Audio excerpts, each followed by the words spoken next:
Segunda carta a Timoteo. Estamos ya siendo en la recta final y esto creo que va a ser hoy. El otro quedamos más o menos en los últimos 3 sermones. Miren que pasamos tiempo con Timoteo, con las pastorales. Vamos a hacer los últimos 3 sermones. Con ellos ya les dije cómo hice la división. Vamos a ver el versículo 9 en adelante.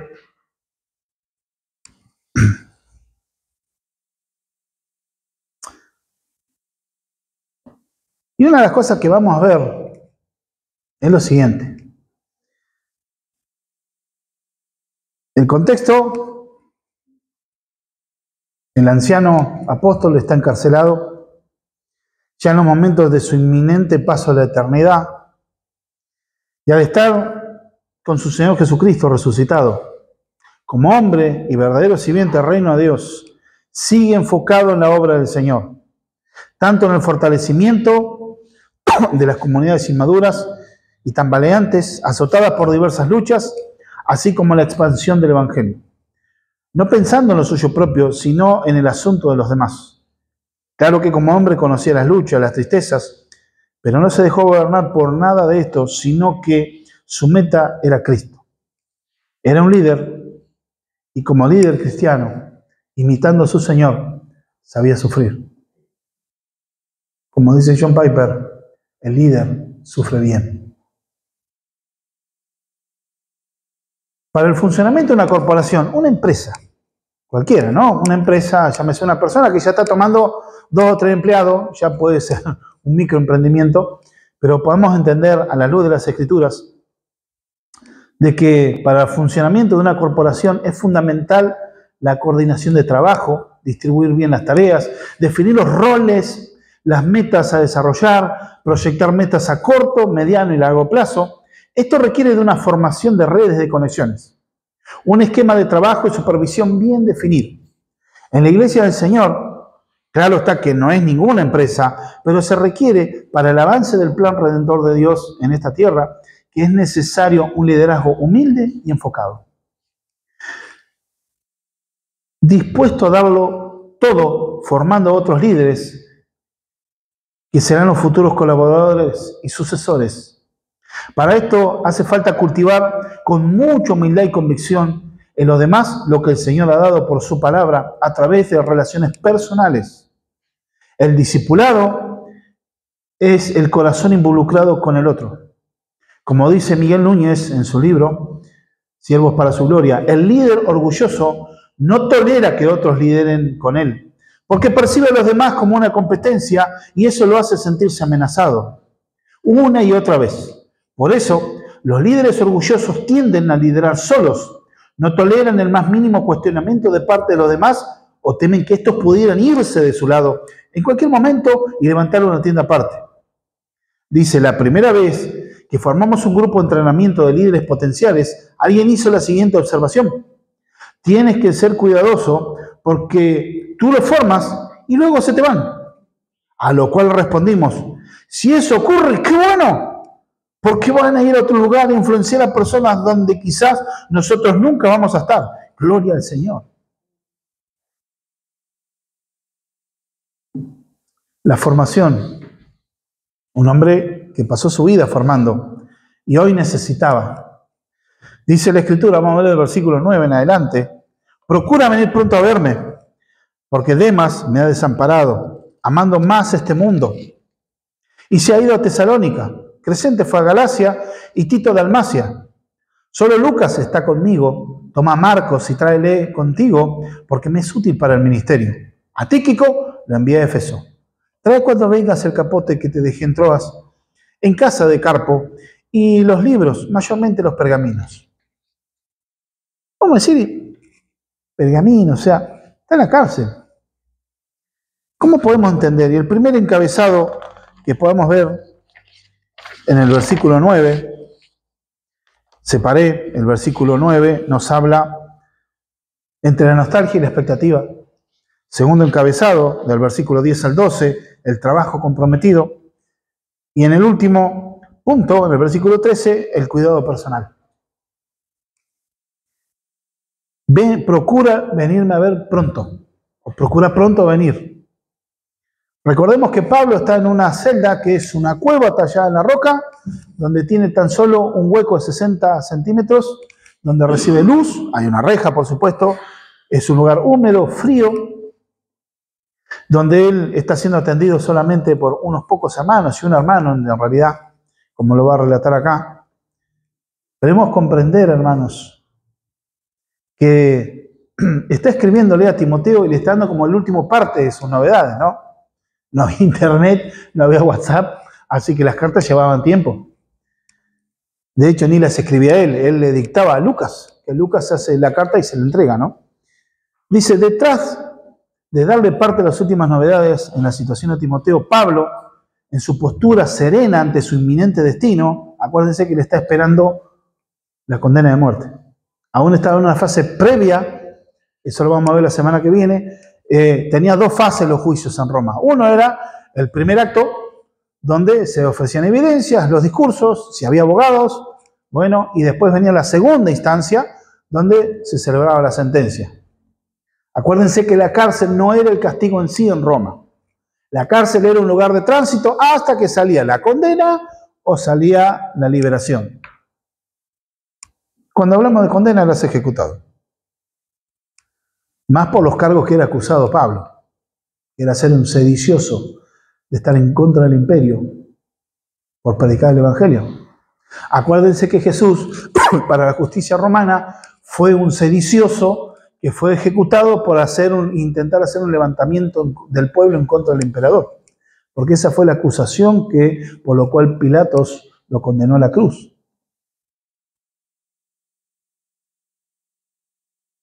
Pablo está sereno. ¿Debido a qué? A esta esperanza gloriosa que él tiene de la resurrección de los muertos, de resucitar para ver a su Señor y estar reunido con Él. Pero también está consciente de su deber, sabiendo que todavía Dios seguía teniendo propósitos con Él en esta tierra.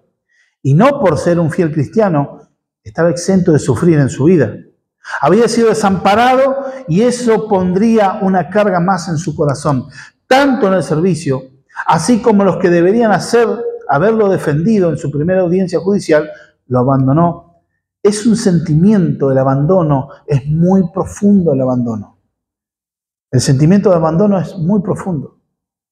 Personas grandes inclusive no se recuperan de su vida y por ahí tienen síntomas en su corazón porque han sido abandonados por los padres, por ejemplo, abandonados por hermanos. El ser desamparado es terrible. Por eso Pablo en el versículo 9 dice, venid pronto a verme, porque esta carga, el desamparo, y no excede esto, hermano, los siervos fieles del Señor. A veces algunos se hacen la idea, casi una caricatura, ser fiel al Señor y sinónimo de felicidad, de estar bien, de tener todo éxito y todo de 10, pum para arriba. No todas las veces así, hay tiempo que se sufre. Todo aquel que quiere vivir piadosamente sufrirá persecución, dice la Escritura. Jesús dijo, si el mundo os aborrece, sepan que me aborreció a mí primero. O sea, el mundo va a aborrece la fe cristiana, no las personas en sí, porque aborrecen al Dios que vos querés adorar y querés predicar. Pablo, con su corazón cargado, en el servicio. También hay gente que debería haberlo defendido en su primera audiencia, pero fue abandonado. Ninguno apareció.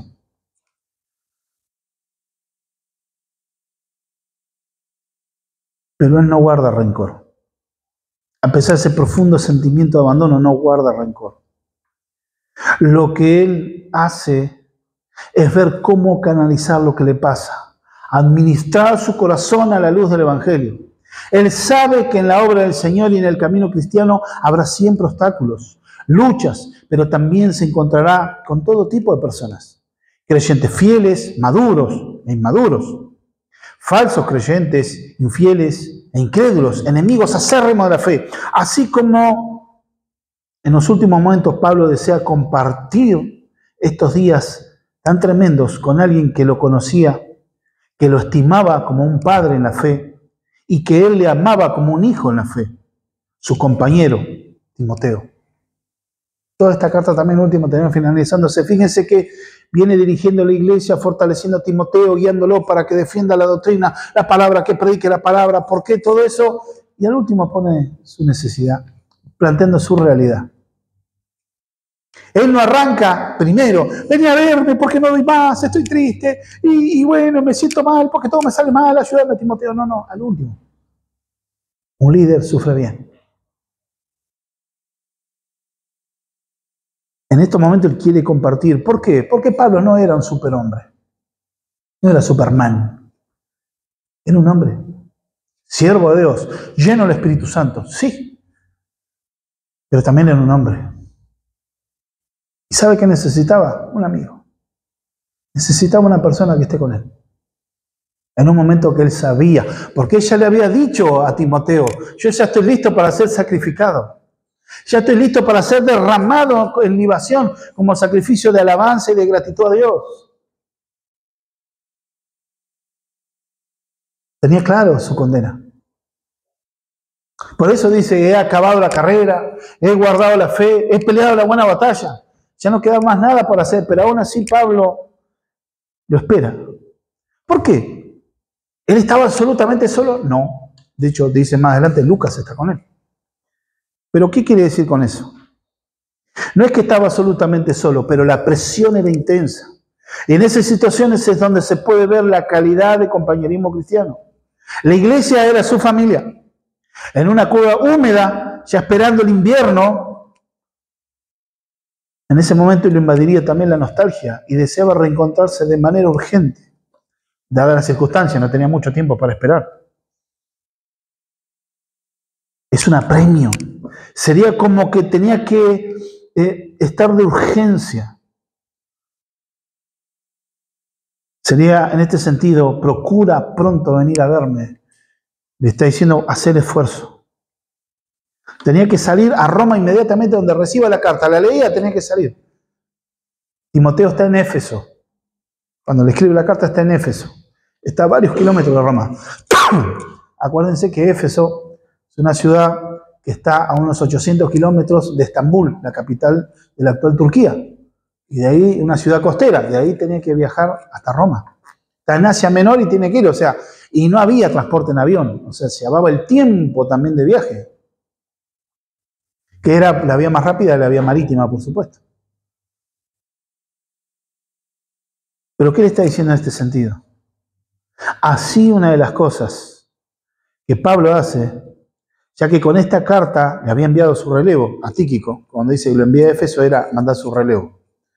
Porque Timoteo estaba pastoreando la iglesia de Éfeso, no podía dejar la obra sola. Sin embargo, Pablo, como una estrategia, ¿no? Pero ¿qué decía? Procura, sería venir con diligencia, estar haciendo el esfuerzo, venir rápido. Era de su máxima confianza. De hecho, Timoteo, ¿por qué? Timoteo dice, este es mi hijo en la fe. Por ejemplo, cuando le escriben a los filipenses en el capítulo 2, Filipenses capítulo 2, versos 19 y 20, porque ¿cuál de nuestra esperanza o gozo corona que me gloríe? ¿No lo sois vosotros delante de nuestro Señor Jesucristo en su venida? Perdón, estoy leyendo Tesalonicenses, la red. Yo para ver si están atentos. Filipenses 2, 19 y 20. Espero en el Señor Jesús enviaros pronto ¿a quién? A Timoteo. Para que yo también esté de buen ánimo al saber de vuestro estado, pues a ninguno tengo del mismo ánimo y que tan sinceramente se interese por vosotros. Alguien de confianza de Pablo. Él decía en otro pasaje, habla que lo ve como su hijo en la fe. O sea, había una relación, no era una relación administrativa como el jefe y el empleado. O como en un organigrama de una empresa tenés el director de la empresa, los ejecutivos, después tenés el personal de planta, los operarios, distinto, es una relación, bueno, venir cuando mucho, en algunos lugares hasta la máxima expresión que tenés, es un memorándum y ya está. Pablo buscaba a alguien involucrado en el corazón. Este hombre, Timoteo, fue formado por él. En este momento quería charlar y pasar tiempo juntos para reconfortarlo y darle algunas recomendaciones de cara al futuro, donde solo quedaría el legado de su ministerio. Pero este será un final apropiado a un líder fiel al Señor. Estar en una celda, esperando ser ejecutado, con tristeza en su corazón. Lo que se ve, esta es una parte en que la epístola muestra una de las partes como un nubarrón, como una parte que vemos la emoción de Pablo y hay una sensación de una carga de tristeza. ¿Este podrá ser un final para un siervo de Dios? La respuesta con mayúscula y entre comillas puse sí. Ya que para el mundo sería un triste final, un miserable final. Mirá cómo puede ser alguien que dice servir al Dios Todopoderoso y hablar del Dios que salva y todo. Mirá, lo hicieron con Jesús. Bueno, así que soy el Mesías, salí de la cruz y vamos a creer. No se puede salvar él mismo y no va a venir a salvar a nosotros.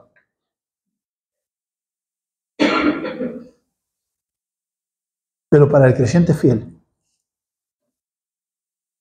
es el final de una carrera prolífera, fructífera. Pero su despedida de este mundo solo se podrá entender a la luz del diseño de Dios y saber que en el sufrimiento es parte del diseño de Dios. Esto va de frente contra el mal uso y el abuso de la teología triunfalista, de la teología de la gloria. Sos cristiano, todo te tiene que ir bien. Si hay pobreza en tu vida es porque hay maldición, no sos hijo de Dios. Si hay tristeza en tu vida, antes cantábamos, no puede estar triste el corazón que alaba a Cristo, no puede estar triste el corazón que alaba a Dios. Por eso canto aleluya. Y no, sí puede. El libro de los Salmos, 150 capítulos, más del 70% fueron escritos por personas que estaban en tristeza, en angustia y en depresión. Jesús experimentó la tristeza. Cuando estaba en Getsemaní, que dijo, estoy triste hasta la muerte. Jesús experimentó tristeza. Así que es algo, ni hablemos del sufrimiento, todo lo que soportó el Señor. ¿Y los hijos de Dios qué? Debemos entender esto.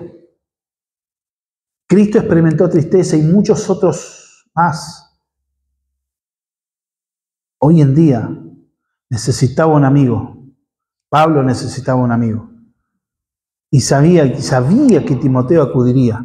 ¿Por qué? Muchas veces decimos, bueno, necesito un amigo. Bueno, hay una realidad. La palabra de Dios nos habla en el libro de Eclesiastés, en el capítulo 4, versículo 9 al 12, que nos dice que si uno pelea solo, los enemigos prevalecen contra él, pero si otro se pone al lado de él, los dos van a prevalecer. Si uno duerme solo, pero si duermen dos, dice, se van a cobijar. Dice, cordón de 3 dobleces no se rompe. La unidad en amistad. Pero también debemos entender, como dice Proverbio 18:24. Proverbio 18:24. Acompáñeme. Proverbios capítulo 18, verso 24. El hombre que tiene amigos ha de mostrarse amigo. Y amigo hay más unido que un hermano. No tengo amigo, no tengo nadie. ¿Te mostraste amigo? Esto es sabiduría bíblica. La amistad, dice, amigos hay más unidos que un hermano. A veces es más sólida la amistad con un amigo, tiene más apertura de corazón que con un hermano inclusive. Entonces no hay que tener amistad con un hermano, no estamos diciendo eso. Es la comparación que pasa. A veces uno tiene más confianza con un amigo que con un hermano. ¿Está mal, es pecado? No. Hay que ver qué pasó entre los hermanos. Pero el punto es de que en este tiempo Pablo necesitaba un amigo. Alguien con quien abrir el corazón.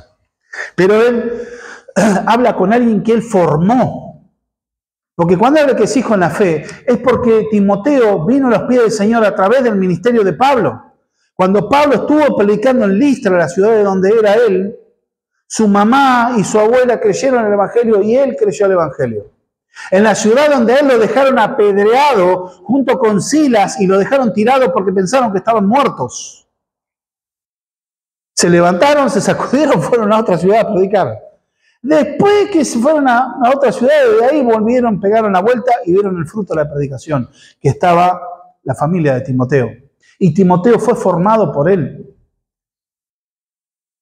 Él estuvo en la oración cuando hicieron el presbiterio para que él pueda ser reconocido como siervo de Dios. Y fue tomado como compañero de ministerio de Pablo.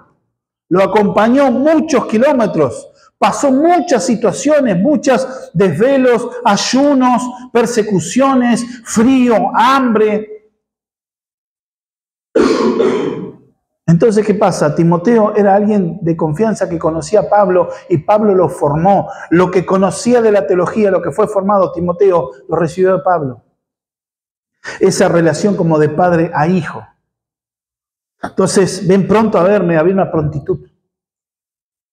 Por eso hablo que entre la expectativa y la nostalgia estaba ahí, expectante que venga. Es un momento culmine en la vida de Pablo. Pero ahora vemos algo, verso 10, y le está explicando por qué. Porque Demas me ha desamparado. Amando más este mundo, se ha ido a Tesalónica. Crescente fue a Galacia y Tito a Dalmacia. Solo Lucas está conmigo.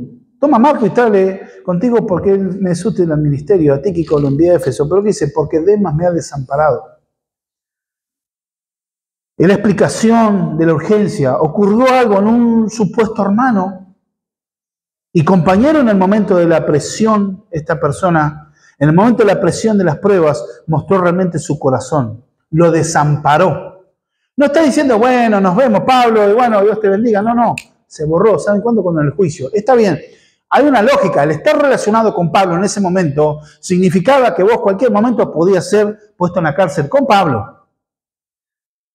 Y ibas a tener el mismo destino que Pablo. Estar relacionado con él quiere decir que estabas pegado con él. Roma te miraba así. Acuérdense del derecho romano. Vos eras culpable hasta que se te demuestre lo contrario. Y ahí nos daban mucha vuelta. Entonces nosotros vemos acá un hombre que en el momento de la presión, una persona que era colaborador. Nosotros vemos en las cartas, vemos una carta muy cortita que está después de Tito en nuestras Biblias, que es la de Filemón, un hermano amado. Y en el verso 23 y 24, es un solo capítulo nada más, dice, te saludan Epafras, mi compañero de prisiones por Cristo Jesús, Marcos, Aristarco, Demas y Lucas, mis colaboradores. Fíjense que Demas era colaborador del ministerio de Pablo. Alguien que tenía acceso, estaba en la intimidad con Pablo y era colaborador de Pablo. Es presentado como colaborador también en la carta que Pablo le escribe a los colosenses. Ahí en Colosenses, capítulo 4,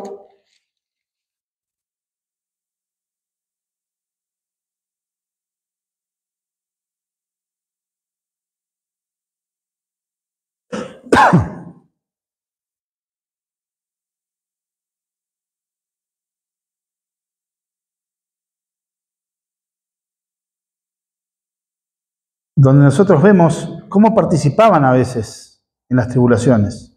Como decían los filipenses, ¿no? Participaban de las tribulaciones.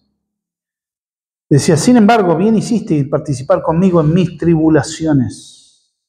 Por eso este hermano participó y soportó persecuciones también con él. Demas, no estoy mencionando a Demas acá. ¿Qué pasa? Demas había soportado persecución por un tiempo. Demas estuvo un tiempo y participó de él. Pero llegó un momento que la presión no aguantó más y salió lo que realmente había en su corazón. A la larga surgió la verdad, amaba más este mundo o esta época, porque la palabra que está ahí escrita, donde dice mundo, la palabra en el griego tiene respecto, es mundo, no se refiere a que ame el planeta Tierra, sino está hablando de amar una era, una época, una costumbre, una filosofía. La palabra que está escrita ahí se refiere a amar una época, una filosofía, una corriente de pensamiento, amaba eso, que estaba arraigado en los valores del mundo en él. Entonces podemos ver acá una persona que deja atrás a Pablo Y entendemos, dice, que amando más este mundo,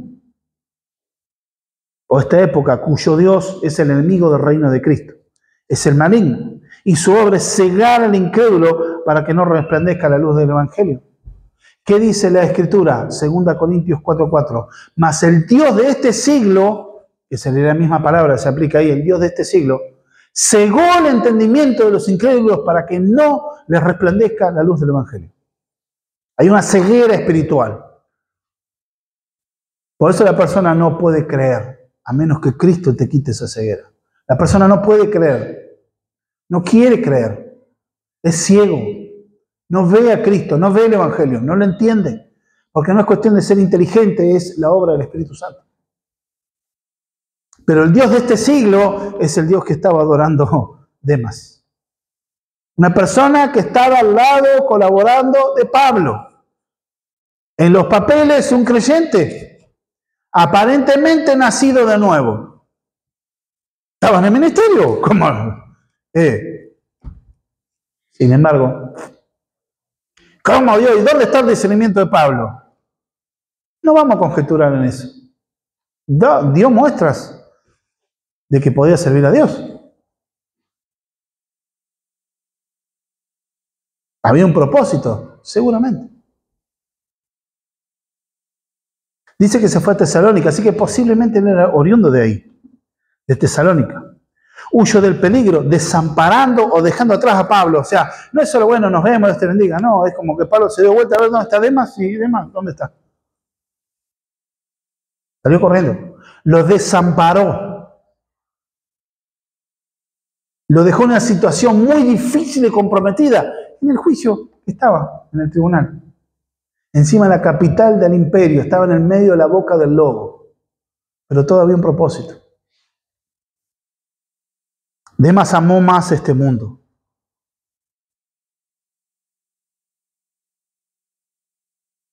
Él prefirió seguir los valores y la mentira de este mundo. Abrazó lo que más amaba. Esto también es un contraste con otros hermanos que demostraron lo contrario en la obra del Señor. Esto pasa, y no es extraño. A Jesús lo traicionaron. No solo Judas o Pedro. Todos los discípulos huyeron cuando Jesús lo vinieron a arrestar. No quedó ni uno. Pedro un rato antes ha dicho, Señor, aunque tenga que dar la vida, yo voy a estar contigo. A la primera de cambio, se fue. Judas lo entregó. Pedro, con toda su valentía, salió huyendo. Después lo seguía de lejos. Los demás se borraron. Salieron todos corriendo despavoridos. O sea, Jesús también fue desamparado. No tuvo a sus amigos para estar con él.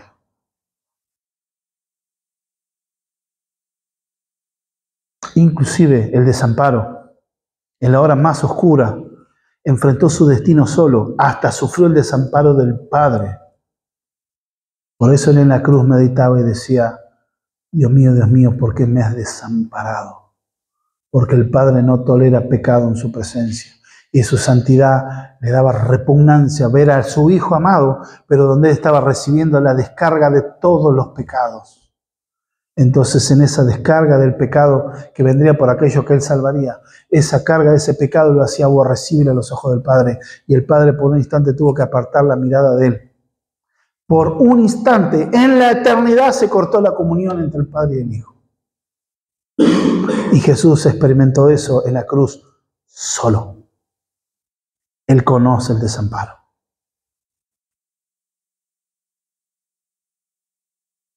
Pero también esto lo soportó Jesús para que ningún hijo de Dios tenga que sufrir este abandono. Él siempre está con sus hermanos. Claro que en este hecho que afectó el corazón de Pablo, claro que este abandono afectó el corazón de Pablo, pero Dios muestra su gracia y los medios para consolarnos. Mandó llamar a Timoteo, contaba con alguien. Pero Lucas estaba con él. Ahora bien, había otros que tuvieron que retirarse por necesidad de la obra del Señor. Y aquí vemos algo revelador. Empieza a dar la lista de distintos nombres. Este se fue para allá. Describe la situación, su tristeza, pero aún así sigue ordenando la iglesia del Señor, sigue testificando de la iglesia de Cristo. Y vemos acá Habla de Crescente, que se fue a Galacia, y Tito de Dalmacia. Entonces, ¿qué vemos acá? Algo revelador. Pablo nunca presumió de trabajar solo. Siempre fue su ministerio, así como el de Cristo y el de Pedro y el de formar a otros líderes, entendiendo que la obra del Señor no se hace solo. No es lugar de lobos solitarios, ni de estrella del espectáculo o líderes con autoridad de patrones de estancia. No es un lugar de héroes individualistas, es cultivar un liderazgo multiplicador, un líder de influencia guiando a otros a crecer en Cristo. El sentido del discipulado no es solo volcar conocimiento, información a otra persona, sino que el corazón con el otro corazón. Es estar involucrado, ser parte de. De ahí que se ve el funcionamiento del cuerpo de Cristo, ser miembros los unos de los otros, como nos dice Romanos 12:5, dice que somos miembros los unos de los otros. ¿Cómo crece la iglesia? ¿Cómo es edificada la iglesia? ¿Cómo madura el creyente? A través de tener una vida de cuerpo. Pablo en los Corintios describe el funcionamiento del cuerpo. No todos podemos ser ojo, no todos podemos ser mano. También está el pie y cada uno tiene su función dentro de la obra del Señor. En los Romanos capítulo 12, verso 5, cada uno recibió dones, recibió talento que debe ser puesto para la obra del Señor. Pero también vemos cómo crece la obra del Señor, cómo obra el Señor en los creyentes. Efesios 4, 15 y 16, sino que siguiendo la verdad en amor, crezcamos en todo en aquel que es la cabeza, esto es Cristo, de quien todo el cuerpo, bien concertado y unido entre sí por todas las coyunturas que se ayudan mutuamente, según la actividad propia de cada miembro, recibe su crecimiento para ir edificándose en amor. El crecimiento espiritual de la persona edificada en amor en medio de la unidad del cuerpo. No existe eso de yo creo en Dios, pero no me congrego en ningún lugar. No me congrego, no valorar el congregarte, no estás valorando a Dios y su obra. Es un menosprecio a la obra de la cruz y es una afrenta contra el conocimiento de Cristo. Cristo nos dejó, Dios preparó la entidad que es la iglesia para crecer y ayudarnos mutuamente. Algunos como decir, bueno, Señor, yo no tengo problemas en amarte y seguirte a vos, pero yo a la iglesia no voy. Es como que uno le diga, por ejemplo, a una persona, a un amigo, le diga, mira, loco, yo con vos no tengo ningún problema, pero a tu esposa no la puedo ni ver. Cuando yo esté con vos, no quiero que esté tu esposa. Si vos me hablas en esos términos a mí, ahí sí vas a tener un problema conmigo. ¿Cómo que menosprecias a mi esposa? Un hombre casado no puede permitir que nadie menosprecie, desprecie o humille a su esposa. Cristo dio su vida por su esposa a manera figurada, que es la iglesia. Cristo manda a las mujeres a sujetarse a sus esposas, así como la iglesia sujeta a Cristo, pero a los esposos nos manda a amar a nuestras esposas a tal punto de que como Cristo amó a la iglesia y se entregó a sí mismo por ella, ¿para qué? Para santificarla. La labor de nosotros, esposos, es santificar a nuestras esposas. ¿Cómo vamos a permitir que venga cualquiera y la desprecie, la menosprecie? Así también la iglesia no es un lugar de solitarios. Es donde vemos la relación de ministerios y el entrelazamiento de los dones, las capacidades que Dios otorgó a su pueblo para crecer, fortalecerse, multiplicarse, en definitiva, ser más parecidos a Cristo. Esto es que los miembros de la iglesia local son miembros de una red. Así como en Internet, nadie está por casualidad. Según el propósito divino, cada uno tiene un lugar donde debe funcionar a fin de glorificar a Dios. Por eso está hablando ahora de hombres como Crescente. Porque esta actitud te hace salir del ostracismo. ¿Saben qué es el ostracismo? El estar encerrado. Una ostra... Para sacar una perla, ¿qué hace? Hay que abrir la ostra. Bueno, el ostracismo, uno vive encerrado en uno mismo. Venir a la iglesia no es estar encerrado mirándome el ombligo y solo mis problemas, mis asuntos, lo demás, bueno, no importa. Ni se toma en cuenta, no, es la relación de comunidad. Es la relación unos con otros, corazón con corazón. ¿Cuesta? Claro que cuesta, ¿sí? Pero la gracia de Dios nos asiste. Se vive y se respira el Evangelio, practicando de la forma consecutiva, exhaustiva y metódicamente, aplicando la vida del reino a cada miembro. Por ejemplo, como cuando Jesús les dice a sus discípulos, les dejo un nuevo mandamiento, ámense unos a otros, así como yo os he amado.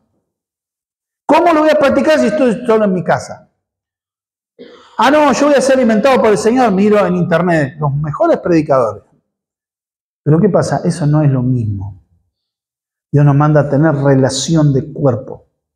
En una iglesia donde hay un liderazgo que te conoce, que sabe de tus necesidades, sabe lo que te hace falta, sabe lo que necesitas ser enseñado y corregido. Donde nos vamos edificándonos mutuamente. Acuérdense, los pastores no son más ovejas o mejor calidad que las otras. Tienen un nivel distinto de madurez y un rol ministerial que cumplir, pero no es más oveja que nadie. Es oveja. En definitiva, Dios otorgó a su pueblo esto. Esto es llevando a Cristo. Este es un pensamiento que está totalmente en contra de esta época, que es una sociedad por lejos en la historia de la más individualista, egocéntrica y autocomplaciente, que busca solo lo suyo propio, educados desde todos los sentidos. Ámate a ti mismo, busca tu sueño, que nada te detenga por tus metas, pero aquí que una espiritualidad superior. La vida abundante de Cristo que se da por entero al reino del Señor Jesucristo, que ama y busca el crecimiento y el bienestar de los otros, que busca glorificar en todo tiempo. Lo que hace el Señor no busca su comodidad, sino que se deja la comodidad propia, su costumbre dominguera de calentar un asiento y ruega dónde puede ser útil en el reino de Dios. Es esforzado, toma valor en Cristo y sigue adelante en el proceso de santificación con el resto de sus hermanos, pero nunca está solo, siempre es en compañía y esa es la esencia del Evangelio. Vemos este contraste de un hombre infiel y otros conocidos o anónimos, fieles y comprometidos. Pablo no está centrado en su situación personal, sino que muestra su entrega de una forma tal que sigue edificando la obra del Señor, sigue enfocado en su deber, no está lamentándose por su desdicha y el gozo del servicio y centrado en el proceso de Dios y en el propósito de Dios, que es lo que lo sostiene. Crescente se fue por necesidad, se fue a Galacia, aunque quizás esto sería las Galias. Y de hecho se dice que es un hermano que fue discípulo y fundó una congregación cerca de lo que sería la actual ciudad de Lyon, que se encuentra en la Francia actual. Él, como otros hombres y mujeres, es desconocido para nosotros, pero era conocido por Dios y tenía la confianza de Pablo y era conocido por Pablo. Y así como era conocido también por Dios, ¿cuántos creyentes habrán sido necesitados para que vos y yo hoy estemos 2000 años después sentados en este lugar? Habla también de Tito. Tito, otro hombre de confianza de Pablo, un hombre probado y manifestado como fiel compañero, es un líder que pastoreó la iglesia de Creta, un hombre fiel y comprometido, y tiene una especialidad, que lo vamos a ver. Fue enviado a Dalmacia, lo que sería actualmente es un poco de lo que son los países como Serbia, Montenegro, Bosnia, Croacia, lo que era la antigua Yugoslavia hasta la década del 90 del siglo pasado. Después se dividieron en esos países. Bueno, en esa zona era Dalmacia, donde estaban los dálmatas, que conocemos el nombre por los perritos manchados. Bueno, son de esa zona. Este hombre Tito fue llevado para ministrar en aquel lugar. Fue necesidad. ¿Por qué? Porque Tito era un edificador y capacitador. Es un hombre en quien el apóstol confiaba plenamente para enseñar y para pastorear iglesias en dificultades. Acuérdense de que él primero le había enviado a Tito, ¿a quién lo mandó? A Creta. Para que supervise la iglesia, que corrigiese lo defectuoso, que levantara líderes, que levantara ministerios, ¿para qué? Para desechar la mentira, para callarle la boca a los falsos maestros. Una persona especializada en el combate de trinchera, para edificar la iglesia, formar líderes y estar formando la palabra del Señor. Seguramente fue enviado para fortalecer la iglesia ahí. En el verso 11 dice, solo Lucas está conmigo. No es que Pablo se está desilusionado con Lucas, al final solo más que pesado. La verdad, no. La expresión solo es en el contexto que Lucas no podía hacerse cargo del ministerio en Roma. Él solo, mientras asistía a Pablo, que él se debilitaba en la cárcel y sin perspectiva de ser liberado. Además, todo el testimonio suyo indica que era un colaborador fiel. O sea, si de alguien que no se podía quejar, era Lucas. Lo que pasa es que solo está Lucas. Pablo está hablando en el sentido del ministerio. No está hablando que solo no está para acompañarme, ninguno está conmigo acá. No, Pablo está diciendo, él seguía pensando en el ministerio. Formando líderes. ¿Quién era Lucas? Conocido como el médico amado también. Era un médico de profesión y posiblemente haya estado acompañando a Pablo, que lo acompañó en su primer encarcelamiento y también en el segundo. ¿Por qué? Porque también funcionaría como abogado, practicando la retórica en aquel momento. Podía ser un abogado ahí. Había sido compañero de Pablo por mucho tiempo. Acompañó al apóstol durante muchos años, cientos, quizás miles de kilómetros. Es fácil trazar una asociación directa con el apóstol por el uso de pronombres de primera persona en plural de hechos. Nosotros, nuestro colaborador, nosotros que vamos junto con Lucas, está hablando. Estuvo con Pablo en Troas y Filipos durante el segundo viaje misionero. Se le volvió a unir al final del tercero y estuvo con él en Jerusalén para afrontar el arresto y el encarcelamiento. Acompañó a Pablo en su viaje a Roma, naufragó con él en las costas de Malta, ministró con él en Roma durante el primer encarcelamiento y consoló durante el segundo y último encarcelamiento. Al momento de escribir esta carta, el apóstol no está triste, sino feliz porque Lucas estuviera con él. Esto dice con respecto a John MacArthur. La expresión solo pone de manifiesto un sentimiento de soledad y tristeza que tenía, porque otros que tenían que haber estado lo dejaron solo. Recordemos Demas, es uno. También habla de otro, el obrero restaurado. Porque dice también, solo Lucas está conmigo, toma a Marcos y trae contigo, porque me es útil para el ministerio. Fíjense que Pablo no está pensando en él, está pensando en relación al ministerio, en relación a la iglesia del Señor, a la obra de Cristo. ¿Por qué hablamos de esta persona, el obrero restaurado? Timoteo debe traer consigo a Marcos, es una orden, vení, agárralo, o sea, toma contigo, agárralo. O sea, no le dijo, bueno, preguntarle si tiene ganas de venir, no, que venga. ¿Por qué? Este es un obrero que ministraba en Asia Menor, bajo tutela del apóstol Pedro, pero también Pablo habría apoyado esta actividad. Pero sin duda era un hombre fiel, pero en su comienzo no mostró esto. Y en el primer viaje de misionero, junto a Bernabé, llevaba ¿a quién? A su primo Marcos. Bernabé tenía un primo que era Marcos, que su nombre era Juan Marcos. Y una persona que él en el primer viaje misionero fue elegido para acompañar a Pablo y a Bernabé. Pero en el libro de los Hechos nos dice lo siguiente, ahí en el capítulo 13, ¿qué es lo que hizo? Capítulo 13 del libro de los Hechos, verso 13 fue la elección. Habiendo zarpado de Pafos, Pablo y sus compañeros arriaron a Perge de Panfilia, pero Juan, apartándose de ellos, volvió a Jerusalén. O sea, en el primer puerto donde estuvo un ratito, bueno, me voy.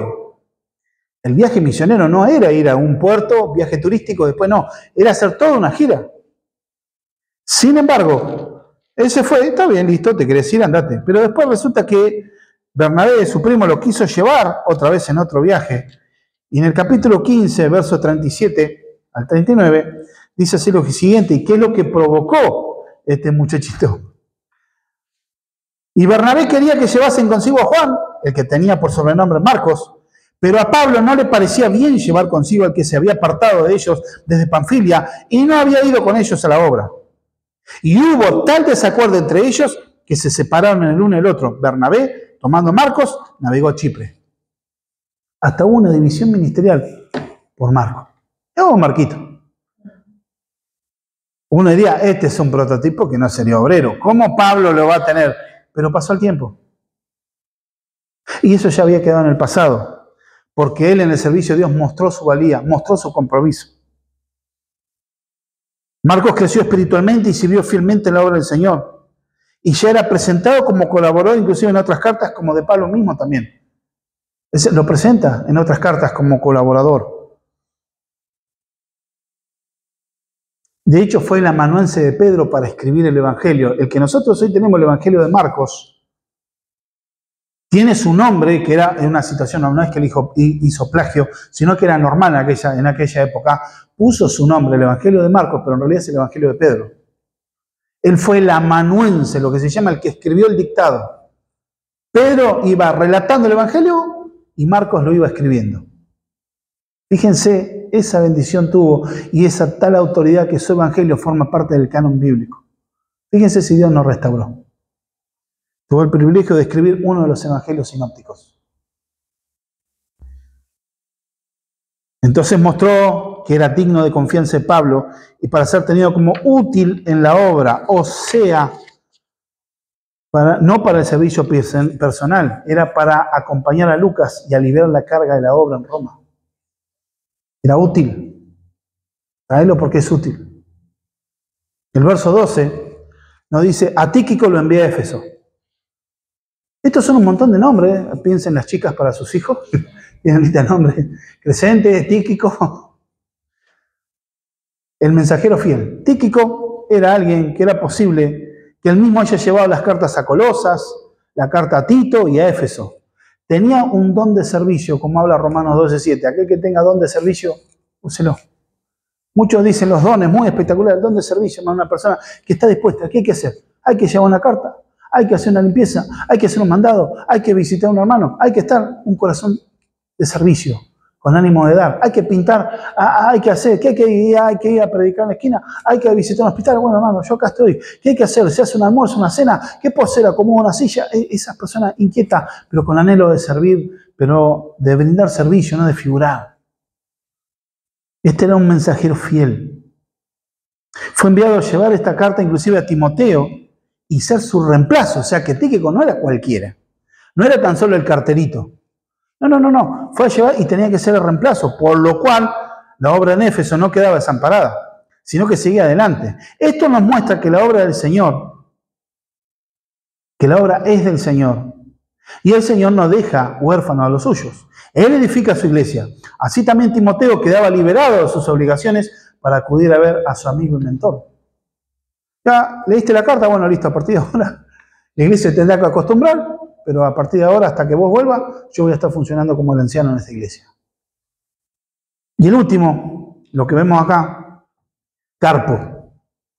Y tiene un pedido para Timoteo, y le dice en el verso 13, trae cuando vengas el capote que dejé en Troas, en casa de Carpo, y lo libro mayormente los pergaminos. Ahí sí estaba atendiendo su necesidad personal. Porque se acercaba el invierno, las lluvias, la nieve. Era mucho frío, entonces le pide una de las cosas. Pablo no sabe exactamente cuándo va a ser ejecutado. Faltaba otra instancia de juicio. Se acercaba el invierno y no quiere pasar frío. Así que le dice a Timoteo que debía pasar por la casa de Carpo, quien lo hospedó a Pablo en la ciudad de Troas, y es donde posiblemente Pablo fue apresado para luego terminar en Roma. Y por eso sus pertenencias quedaron ahí. Su capa como abrigo y los libros, porque el anciano siervo de Dios buscaba protección del clima, pero también necesitaba alimentar su alma con la palabra de Dios. Además de unos papeles personales, y quizá, como no podía predicar, quería profundizar en las escrituras y procuraría escribir a los hermanos e iglesias. En Roma no había quien se interesase por si necesitaba un abrigo, etc. Fíjense qué tal desamparo. Nadie se acercaba, pero che, ¿tenés frío? Solamente Lucas. No digo que Lucas nunca le pasó una frazada, pero necesitaba esa capa. Algo muy personal de él. Pero hay que entender un contexto. La relación con Pablo te hacía sospechoso ante el imperio. O sea, Lucas se jugaba la vida también. Ya que se podía compartir el mismo destino. Y esto igualmente no justifica el abandono. Pero Pablo, lejos de quejarse, de recriminar, exhibe un carácter de Cristo, fiel, perdonador, perseverante hasta el final. Lo que vemos acá es alguien que nunca ha presumido de trabajar solo.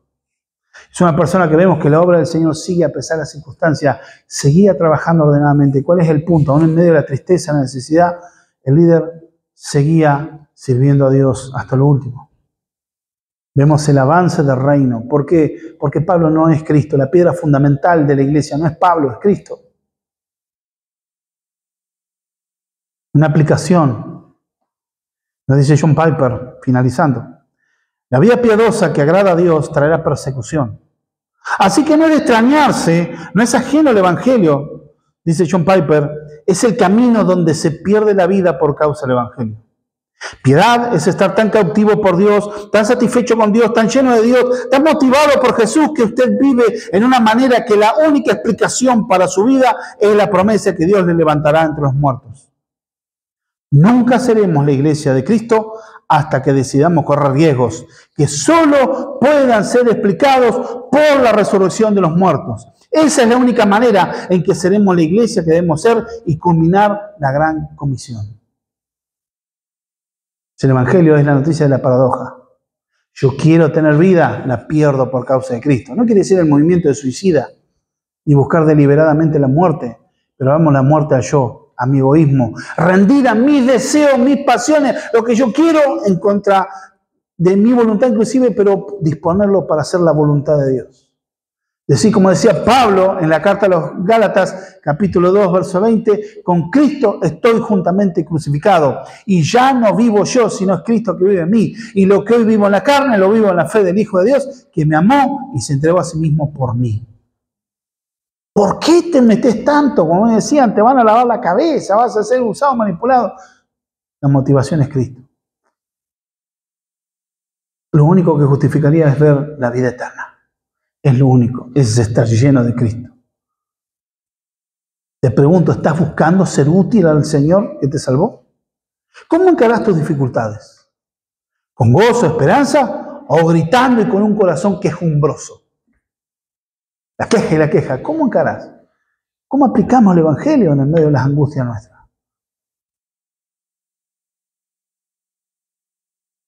¿Valorás a tu iglesia local?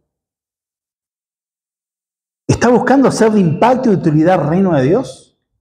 ¿O tu cristianismo solo se limita a llenar una silla y ya está?